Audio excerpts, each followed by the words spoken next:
Yazid যেহেতু তার চরিত্র ভালো ছিল না, এই জন্য তাকে মুসলমানরা মানতে চাইল না। ইয়াজিদ মসনদে বসে গেলেন।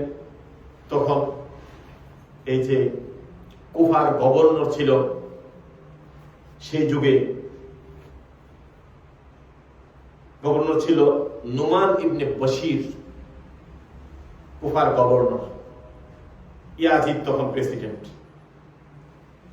ইমাম হুসাইন রাদিয়াল্লাহু তাআলার কাছে ওই যে কুফাবাসী বারবার চিঠি দেওয়া শুরু করলো, আমরা ইয়াজিদের বশত্ব স্বীকার করতে চাই না, আমরা ইয়াজিদের উপর হাত বায়াত গ্রহণ করতে চাই না, নবীর আহলে বায়াত ইমাম হুসাইন আজও বেঁচে আছে, আমরা তোমার কাছে বায়াত গ্রহণ করব, আমরা ইয়াজিদকে আমরা মানি না। এই কথা বলে বলে হাজারো চিঠি দেওয়া শুরু করলো, লোক পাঠাতে শুরু করলো মদিনা শরীফে। ইমাম হুসাইন রাদিয়াল্লাহু মক্কাতে ছিলেন, সেখান থেকে মদিনাতে চলে আসলেন, মদিনাতে বসবাস করছেন। এবং তখন নবীর সাহাবীরা অনেকেরই আছে, মাঝে মাঝে নানার কবরের পাশে সময়গুলো কাটাচ্ছেন। আর সময় কাটাচ্ছেন মা ফাতেমা রাদিয়াল্লাহু তাআলা আনহা রওজার পাশে জান্নাতুল বাকিতে যায় ইবাদতের মধ্যে উনি কাটাচ্ছেন। এদিক দিয়ে মুসলমানের মধ্যে একটা দ্বন্দ্ব বিদ্বন্দ্ব চরম আকারে পৌঁছে গেল। এই অবস্থায় উনি কি করবেন? আর এদিক দিয়ে কুফাবাসী এমন ভাবে ওনাকে আইন লাগু করা শুরু করলো বিভিন্ন মাধ্যমে, এবং বিভিন্ন মানুষের মাধ্যমে পাঠাইতে লাগলো যে তোমরা তাড়াতাড়ি যাও, এই জয়া ইমাম হুসাইনকে আমাদের মাঝে নিয়ে আস। তো উনি মনে মনে ভাবলেন কুফাতে যাই। আর তখন তো চাইলেই তো এই কোন স্নেহ সুখ তখন ছিল না, উটের উপরে গাধার উপরে হেঁটে তখন রওনা দিতে হতো।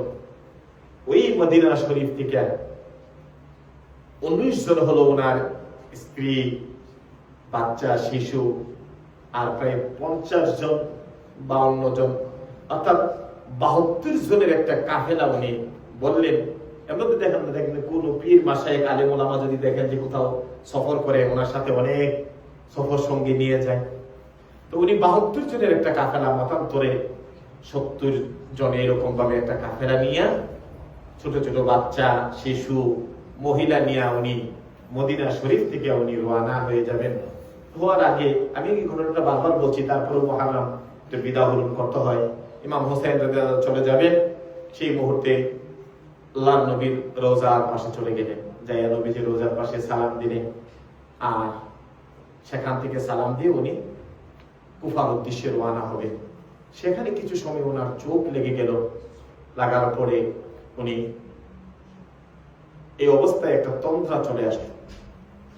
এই তন্দ্রারত অবস্থায় দেখতেছে আল্লাহর নবী ইমাম হুসাইনকে জড়ায় ধরে ওনার ঠোঁটের মধ্যে চুমু খাচ্ছেন, আর ওনার মুখে চুমু খাচ্ছেন, ওনাকে জড়ায় আদর করতেছেন। সুবহানাল্লাহ। এবং এই মুহূর্তে ইমাম হুসাইন নবীজির কাছে বিদায় চাইলেন, না আমি তো কুফায় যাচ্ছি, সেখান থেকে কারবালার প্রান্তরে ইয়াজিদের সাথে পরামর্শ করতে যাচ্ছি। আল্লাহর হাবিব সাল্লাল্লাহু আলাইহি ওয়াসাল্লাম বিদায় দিলেন, যাও। সেখান থেকে তার স্বপ্ন ভেঙে গেল। উনি বুঝতে পারলেন যে আর হয়তো বা এই মদিনাতে আর হয়তো কোনোদিন ফিরে আসা হবে না।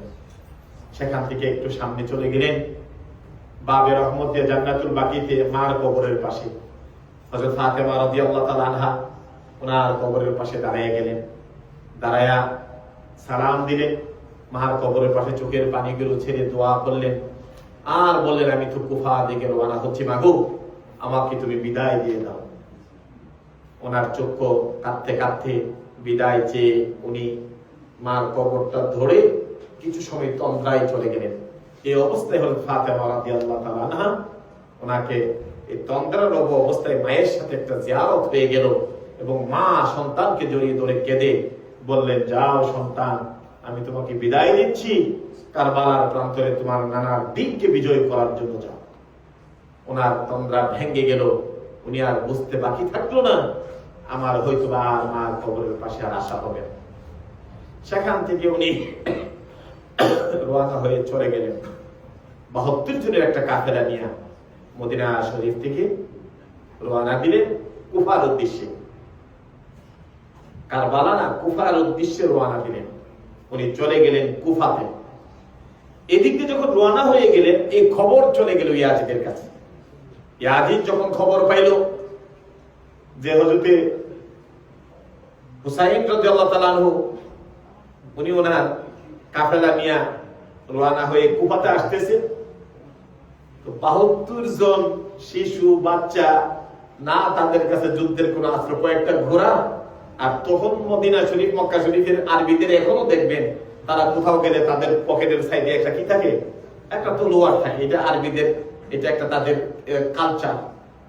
এই ৭২ জনের কাফেলা নিয়ে যখন উনি কুফায় চলে গেলেন, এই খবর যখন ইয়াজিদের কাছে চলে গেল, ইয়াজিদ বলল, ওই যে কুফার যে গভর্নর ছিল নোমান ইবনে বশীর, তাকে সাথে সাথে সেখান থেকে পদচ্যুত করে দিল। সেখানে পদচ্যুত করে ওই জায়গার মধ্যে নতুন গভর্নর হিসাবে নিয়োগ দিল উবাইদুল্লাহ ইবনে জিয়াদকে। উবাইদুল্লাহ ইবনে জিয়াদ, কি সুন্দর নাম। উবাইদুল্লাহ ইবনে জিয়াদ এবং তার সহচর হিসাবে যে কাজ করত তার নাম ছিল সীমান। ইতিহাসে সবচাইতে ঘৃণিত ব্যক্তি যিনি। উবাইদুল্লাহ ইবনে জিয়াদ যখন নতুন গভর্নর হলেন, এদিক দিয়ে হুসাইন রাদিয়াল্লাহু তাআলা তার ৭২ জনের কাফেলা চলে গেল কুফাতে। যাওয়ার পরে যে কুফাবাসী বারবার ওনাকে চিঠি দিত, বারবার ওনাকে লোক পাঠাইতো, আপনি চলে আসেন, আপনার কাছে বায়াত গ্রহণ করব। কুফার বড় মসজিদে যখন চলে গেলেন, যাওয়ার পরে এখন কুফার আর কোন ইমাম মুয়াজ্জিন, এই যে যারা নেতৃস্থানীয় লোক ছিল, যারা বারবার চিঠি দিল, এই কুফার কোন মানুষ আর ইমাম হুসাইনকে আর চিনে না। এদিকটা পুরা কুফাবাসীর চরিত্র পরিবর্তন করে ফেলছে নোমান ইবনে বাশীর এই কয়েকদিনের মধ্যে।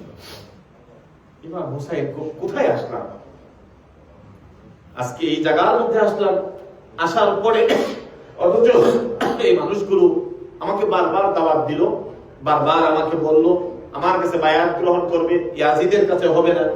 ঘটনাটা কি? কেউ ওনাকে সালামও দেয় না, নবীর আহলে বায়াত, কেউ ওনাকে একটু ইজ্জতও দেয় না, কেউ কথা বলে না, মানুষ খালি রক্ত চোখ করে তাকিয়ে থাকে।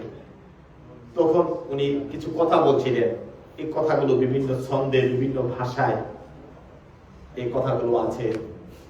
মুঝে কুফা ওয়ালো মুসাফির ন সমঝো, मैं आया नहीं हो बुलाया गया हूं। ফার্সি, উর্দু ভাষায় বিভিন্ন কবিরা তার এই কথাগুলো এইভাবে লিপিবদ্ধ করেছেন। হে কুফাবাসী, আমি তো নিজের ইচ্ছা করে আসি নাই, তোমরা আমাকে দাওয়াত দিছো, তোমরা আমাকে আইলাড়ও করেছো, আমি তোমাদের দাওয়াত পেয়ে তোমাদের কাছে আসি। এই তো তোমাদের প্রমাণ, তোমার নাম এমুক না, তুমি এমুক না, তোমরা তো স্বাক্ষর করে করে এত এত চিঠি আমাকে দিয়েছো, আজকে তোমরা আমার সাথে কেউ কথা বলো না। আজকে আমি নবীর পরিবার আহলে বায়াত, আমি শিশুদেরকে নিয়ে আসি, তোমরা কেউ আমাকে ইকরাম করো না, কেউ আমার সাথে কথা বলো না। কি হয়েছে তোমাদের? কে মেহমা বানাকা সতায়া গয়া হু, मैं आया नहीं हूँ रुलाया गया हूँ, मुझे को फवालो मुसाफिर न समझो, मैं आया नहीं हूँ रुलाया गया हूँ। অর্থাৎ আমি তো নিজে নিজে আসি নাই, তোমরা চিঠি দিয়েছিলা, তোমরা আমাকে দাওয়াত দিয়েছিলাম, তোমাদের দাওয়াত পেয়ে আমি আসছিলাম, কিন্তু কে শুনে কার কথা? এদিক দিয়ে নোমান ইবনে বশীর সে ইয়াজিদ বলল, এই যে ৭০ জনের কাফেলা আসছে, তাদেরকে এক জায়গার মধ্যে আবদ্ধ করো। সে তড়িৎ গতিতে তার পুলিশ বাহিনী, তার আর্মি বাহিনী, বিডিআর বাহিনী, এই বাহিনী দিয়া ৪,০০০ সৈন্য দিয়া হযরত ইমাম হুসাইন রাদিয়াল্লাহু তাআলা আনহুকে আবদ্ধ করে ফেললেন। আবার যে জায়গায় আবদ্ধ করেছেন সেটা ছিল কারবালা প্রান্তর, তার পাশেই ফোরাত নদী।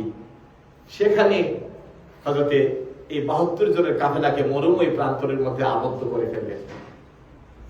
আবদ্ধ করার পরে এখন কোথায় যাবে? ইমাম হুসাইন রাদিয়াল্লাহু বাচ্চা টাচ্চা নিয়ে ওই নোমান ইবনে বশিরের কাছে গিয়া বলল, আমি তো যুদ্ধ করতে আসছি না, যুদ্ধ করতে আসলে এই শিশু বাচ্চা মহিলা নিয়ে আমি আসতাম না, তখন তো যোদ্ধাদেরকে নিয়ে আসতাম।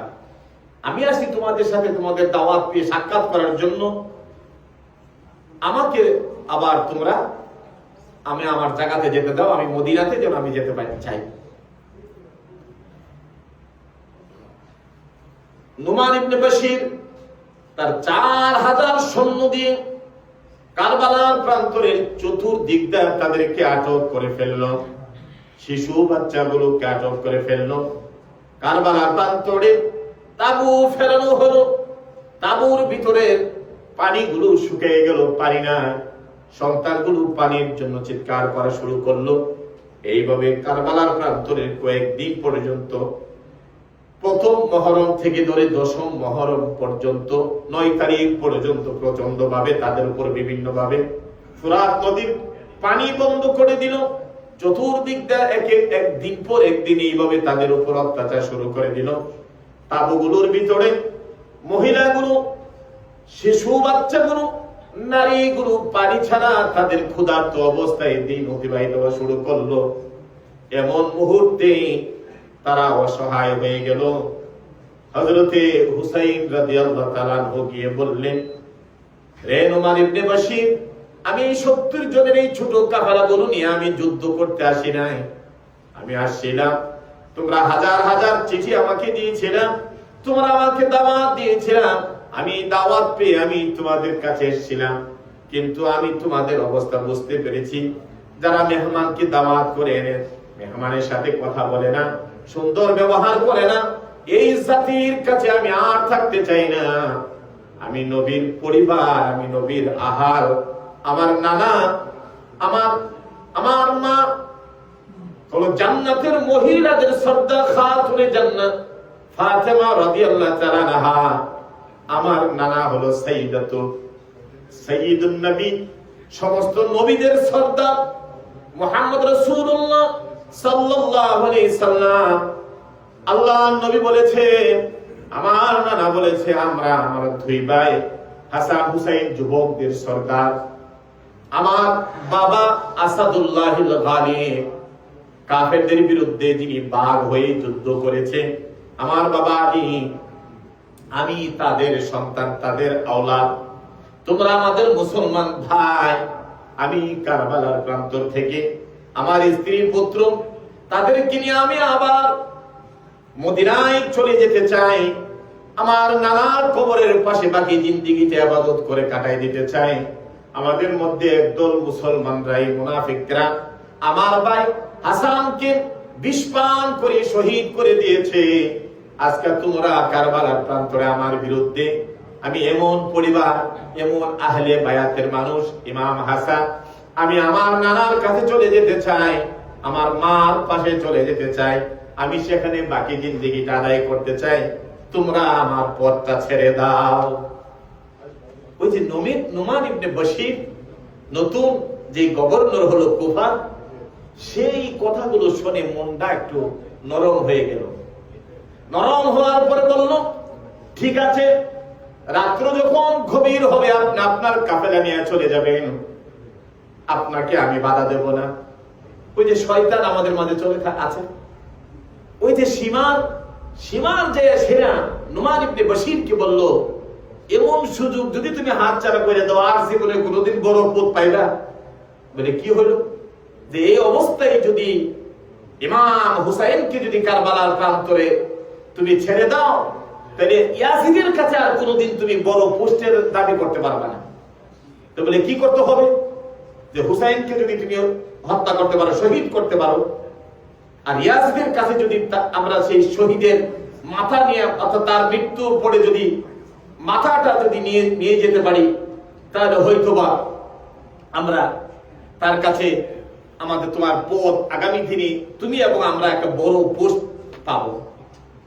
কথাটা সে মনে মনে ভাবলো যে আসলে তো খারাপ বলে নাই। বলল তাহলে তাদেরকে আর জিতে দেওয়া হবে না, এবার আমরা কি করি, কারবালার প্রান্তরে চতুর্দিক থেকে ঘেরাও করে ফেলো এবং যুদ্ধের ডিক্লারেশন দিয়ে দাও। তো যুদ্ধের ডিক্লারেশন দিলে কি হবে, 72 জনের পানো, আর এই দিকটা বিশাল আর্মি বাহিনী, পুলিশ বাহিনী, প্রায় 10,000 সৈন্য চতুর্দিক দিয়ে ফুরাত নদী পানি বন্ধ করে দিল। ইমাম হুসাইন পরিবারের উপর তীর মারা শুরু করলো, বিভিন্ন আঘাত শুরু করলো। এরই ফাঁকে তাঁবুর ভিতরে ইমাম হুসাইনের ছোট ছেলে ছিল আলী আসগর, পানির জন্য কাঁদতেছিল। বিবিকে বলল এই ছেলে কাঁদছে বলে স্তনের দুধ শুকাই গেছে, কয়েকদিন পর্যন্ত তাঁবুর ভিতরে পানি নাই, আলী আসগরের জন্য একটু পানি নিয়ে ব্যবস্থা করতে পারো দেখো। আলী আসগর বলল যে না। ইমাম হুসাইন তাঁবুর ভিতর থেকে তাকে টান মেরে নিয়ে বুকের মধ্যে নিলেন, নিয়ে এইভাবে সন্তানটাকে হাত ধরে আরেক দল মুসলমান দলকে বলছিল, হে নুমান ইবনে বশিরের দলেরা, হে মুসলমান কুফাবাসী, তোমরা দাওয়াত দিয়ে আনছো, আজকে আমার সন্তান পানির জন্য মারা যাচ্ছে, পাশেই ফুরাত নদী, আমাকে আমার এই সন্তানের জন্য, আমার নিজের জন্য, তার জন্য একটু পানির ব্যবস্থা করে দাও, আমি তার জন্য পানিটা নিয়ে আসি। আগে আলী আসগরকে দেখাইলেন। যখন এইভাবে দেখাচ্ছে, এই মুহূর্তেই একজন মুসলমান নামদারি কুফাবাসী এমন একটা তীর মারলেন, তীরটার সাথে সাথে আলী আসগর রাদিয়াল্লাহু তাআলা আনহু ওনার বুকটা চিরে অন্য দিকটা বাইর হয়ে গেল, আর রক্তগুলো ঝরঝর করে ইমাম হুসাইনের শরীরের মধ্যে পড়তেছিল। দুনিয়া থেকে সন্তান শহীদ হয়ে গেল। স্ত্রীর কাছে দিলেন আর বললেন, নাও তোমার সন্তানকে চিরদিনের জন্য পানি পিপাসা করে নিয়ে আস। এটা মুসলমানের একটা কেন কারবালার এই 10ম তারিখটা মুসলমানের কাছে হৃদয় বিদারক হয় কেন? কিন্তু দিনটাকে ধৈর্য ধারণ করতে হবে, সিয়াম পালন করতে হবে, দোয়া করতে হবে, আল্লাহ তাদের জন্য সর্বোচ্চ মাকাম স্থান করে দিবেন। শেষ পর্যন্ত ইমাম হুসাইন রাদিয়াল্লাহু তাআলা আনহু এই কারবালা প্রান্ত থেকে ইয়াজিদ বাহিনী যেতে দিল না। যুদ্ধের ময়দানে উনি ঘোড়ার উপর চললেন, বিশাল সীমার বাহিনী কুফাবাসী চতুর্দিক দিয়ে ওনার উপর আক্রমণ করলো। কারবালা প্রান্তরে ওনাকে ঘোড়ার উপরে তীর মারতে থাকলো। সেখান থেকে উনি তীরের উপর থেকে চলে পড়ে গেলেন, উনি শহীদ হয়ে গেলেন। ওনার মাথাটা সীমার নিজে দুখণ্ডিত করে ফেললো, নাউযুবিল্লাহি মিন যালিক। দুখণ্ডিত করে তলোয়ারের মাথার মধ্যে ইমাম হুসাইনের মাথা। ইমাম হুসাইনকে যখন শহীদ করা হয়েছিল, শহীদ করে তারা যাইয়া ওই নুমান ইবনে বশির সীমা ইয়াজিদ বাহিনী তখন আবার আসরের নামাজ মাথায় পাগড়ি পরে আদায় করছিল মসজিদের মধ্যে। এই হলো মুসলমান। ইমাম হুসাইন আহলে বায়াত তাদেরকে সেখানে অনেকদেরকে শহীদ করে দিলেন। কিছু নারী পুরুষ তারা জীবিত থাকলো, কারো কারো গলার মধ্যে রশি লাগাইলেন। এই ইয়াজিদ বাহিনী হাতের মধ্যে রশি পড়াইয়া ইয়াজিদের কাছে নিয়ে গেলেন। সামনে নিয়ে ইমাম হুসাইনের মাথা রাখলেন। ইয়াজিদ বলছিল যে আমি তো, বিভিন্ন রিওয়ায়েতে আসছে, নুমান ইবনে বশিরকে, সীমাকে বলছিল আমি তো তাদেরকে হত্যা করার জন্য বলি নাই, বন্দী করে নিয়ে আসতাম। কিন্তু পরবর্তীতে বিহেভ গুলো ভালো ছিল না। তাদেরকে যেভাবে যদি মনে কষ্টই থাকতো তাহলে সেখান থেকে পদচ্যুত করতো, তাদেরকে স্ট্রাফে দিত, কিছুই করলেন না, এইটুকুনি বলেছিলেন। যাই হোক, ইমাম হুসাইনের সাথে এই ধরনের ব্যবহার করেছিলেন। দুনিয়া থেকে শহীদ হয়ে গেল ইমাম হুসাইন রাদিয়াল্লাহু তাআলা আনহু। পরিবার টুকরা ছোট ছোট সন্তানরা, অনেক শিশুরা, বাকি যারা ছিলেন তাদেরকে পরবর্তীতে মদিনা শরীফ পাঠাইছিল। এই ছিল মুহররম মাসের 10ই মুহররমের ইমাম হুসাইনের উপর কঠিন ভাবে মুসলমানের একদল মানুষের অত্যাচার। এই জন্য গোটা বিশ্বে যত ঘটনা ঘটেছে, সমস্ত ঘটনাটা কারবালার এই ঘটনার কারণে অম্লান হয়ে গেছে। সেখানে মুসলমানরা কলিজার মধ্যে ব্যথা পায়। এই ব্যথার কারণে একদল মানুষ শিয়ারা, যারা শরীরের উপর আঘাত করে, তাজিয়া করে, বিভিন্ন রক্ত ঝরায়, এটা ইসলামের সম্পূর্ণভাবে হারাম ঘোষণা করেছে। সেই কষ্টের জন্য দোয়া করো, তাদের জন্য আল্লাহ যেন সর্বোচ্চ মাকাম তাদেরকে আল্লাহ স্থান দেয়। আর ইসলাম জিন্দা হতা হয় কারবালা কি বাদ। এই কারবালার যুদ্ধের মাধ্যমে পরবর্তীতে ইসলাম আরো বেশি পৃথিবীতে ইসলাম দিন, ইসলাম জন্য যে মানুষ রক্ত ঝরতে হয়, দিনের জন্য যে মানুষ প্রাণ দিতে হয়, এটা প্রমাণ হয়ে গেল। সেই হিসাবে কারবালার প্রান্তরের ইতিহাস হয়ে থাকলো সীমার বাহিনী, নোমান ইবনে বাশির বাহিনী, তারা মুসলমানের আহলে বায়াতের উপর কি আক্রমণ করেছিল সেটা সেদিন প্রমাণ হয়েছিল। সেখান থেকে মুসলমানের যেন শিক্ষা গ্রহণ করে যে কখনো আল্লাহর দ্বীনের ক্ষেত্রে যাইয়া কোনো কাফের বেঈমান মুশরিকের কাছে মানুষ মাথা নত করে না, তারা সবসময় মাথা উঁচু করে দাঁড়ায়। যদি জীবন চলে যায়, ইমাম হুসাইন রাদিয়াল্লাহু তাআলা আনহু যদি এজিদের কাছে যেতে পারতেন অথবা উনি যদি মাথা নত করতেন, হয়তো সেদিন বাঁচতে পারতেন, এটা উনি করেন না। তো যাই হোক, এই কারবালার প্রান্তরের মাধ্যমে আল্লাহ পরবর্তী কিয়ামত পর্যন্ত ইসলামকে জিন্দা রেখেছেন। ইমাম হুসাইন রক্ত দিয়েছেন, এই রক্তের বিনিময়ে আজও ইসলাম টিকে আছে, কিয়ামত পর্যন্ত টিকে থাকবে। রক্তের বিনিময়ে, কষ্টের বিনিময়ে ইসলাম থাকে। ইসলাম যেমন খুব সহজভাবে আসে নাই, নবীর দান্দাম মুবারকের বিনিময়ে, উহুদের ময়দানে রক্তের বিনিময়ে আজ পর্যন্ত টিকে আছে। কিয়ামত পর্যন্ত যতদিন মুসলমানরা আল্লাহর নবীর দ্বীনকে ভালোবেসে দ্বীনের জন্য যতদিন পর্যন্ত মুসলমানরা প্রস্তুত থাকবে, অতদিন আল্লাহ এই জমিনে দ্বীন রাখবে। যখন ভুলে যাইয়া, যখন আমরা আরাম আয়েশে লিপ্ত হয়ে যাব, দ্বীনকে যখন ভুলে যাব, তখন আল্লাহ বলবেন না, আর এই পৃথিবীতে আমার এই দ্বীন ইসলাম দরকার নাই। তখন মানুষ আস্তে আস্তে আল্লাহকে বলতে থাকবে, হৃদয় থেকে কোরআন চলে যাবে। এই পৃথিবীতে কোরআন থাকবে, অক্ষরগুলো থাকবে না, আল্লাহর ঘর থাকবে কিন্তু মুসল্লি থাকবে না। এক সময় তখনই আল্লাহ পাক কিয়ামত ঘটাই দিবেন। যাই হোক, এই কারবালার ঘটনার মাধ্যমে আল্লাহ পাক যেন দ্বীন ইসলামের পুনর্জীবিত সেই ইমানি জিনিস যেন